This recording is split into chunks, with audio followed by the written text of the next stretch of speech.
Get asked all the time, how do I go from that dirty orange water to the clean water my neighbor's using? Well, you have to call the municipality that you live in, the city that you live in, and ask them about adding an irrigation meter. Why is that a good idea? Well, other than the staining on the house, you're also going to be using the water going into the property, but not being charged for the water going out to the sewer, like the regular meter that goes to your house. A lot of people in this area connect their irrigation system to the one meter that they have going to their house, and they're being charged for every drop of water running through that irrigation system to be coming back out to sewage, because the city is assuming all the water going through that meter needs to come back out through the sewage lines. Separating the irrigation system from that main meter will only have you being charged for the water going in and not the water coming back out. In this case, this customer is going from a well system to a city water system because they don't want the staining on their house anymore. That's a white house. I can totally understand why they don't want that anymore, and they don't want to keep fighting that fight. It's not a winnable fight. So here's the new meter behind me. They had the city come out and install their new meter, and now we need to get the pipe from that meter all the way to their pump. Let me show you where that's at. And there's the pump on the complete other side of the house. Now, normally I'd like to wrap that pipe around the back of the house, but as you saw, there's a generator in the back corner here with a tank in the backyard, which only means that not only are there electrical wires going from here to the house somewhere, actually probably from here straight down the side of the house to the panels over there, and then this gas line is for sure going over to that meter over there. So bringing the pipe, and then there's the tank over there for the gas. So bringing that pipe around the back of the house, we're going to have quite a bit of obstacles to deal with. The other good news, I need to run their system. They do have an 1.25 inch indexing valve, which means they'll be limited on the amount of heads that they have on the zones. So I'm going to have to turn on the zones, do a little bit of math to make sure that when we bring that 1 inch line around to this system, that it's actually going to give it enough volume to run the system. I'm not kidding. I thought that was fake. That's the second time I've run into one of these in the last month.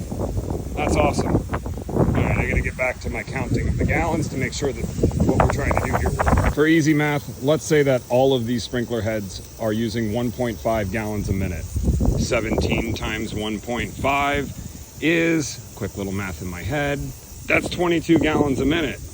And that's being conservative. So we're going to also propose to upgrade these nozzles to a high efficiency type nozzle, either the Toro High Precision or the Hunter MP Rotator. But in any case, when we bring that 1 inch line around here and connect it to that 1.25 inch indexing valve, we're probably going to run into a few issues. Let's go see what zone 2 looks like. All right, here's zone 2. It's a rotor zone until you start panning to the right, and then it turns into a spray zone. We've got 6 spray heads and 5 rotors. That rotor that's currently over there watering that SUV, giving it a nice wash, doesn't have a nozzle in it, so it's outputting probably between 8 and 12 gallons a minute, blasting the back of that car. We're going to have to put a nozzle in that rotor or replace the rotor so that it matches the precipitation rate very closely of these rotors, which is 0.40 gallons per hour, and that's what we're trying to put down over here. I misspoke, not gallons per hour. It's 0.40 inches per hour that we're putting down. Yeah, sometimes I misspeak when I'm making these videos, but I correct myself.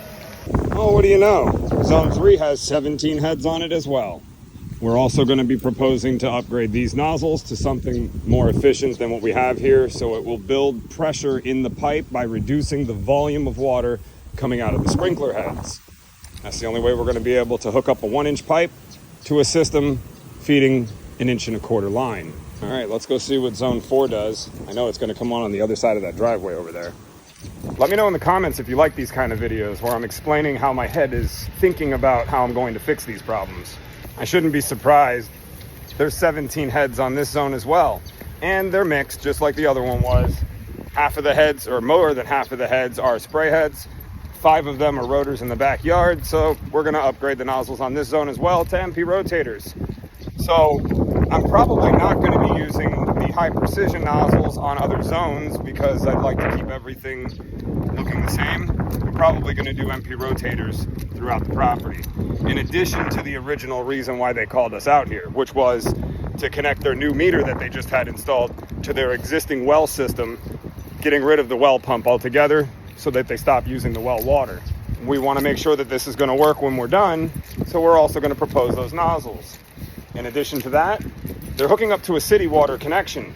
They're going to want to pay attention to how much water they're using. So I'm also going to propose an HC flow meter with a HydroWise controller so that they can monitor the water use. All right, time to go put that proposal together.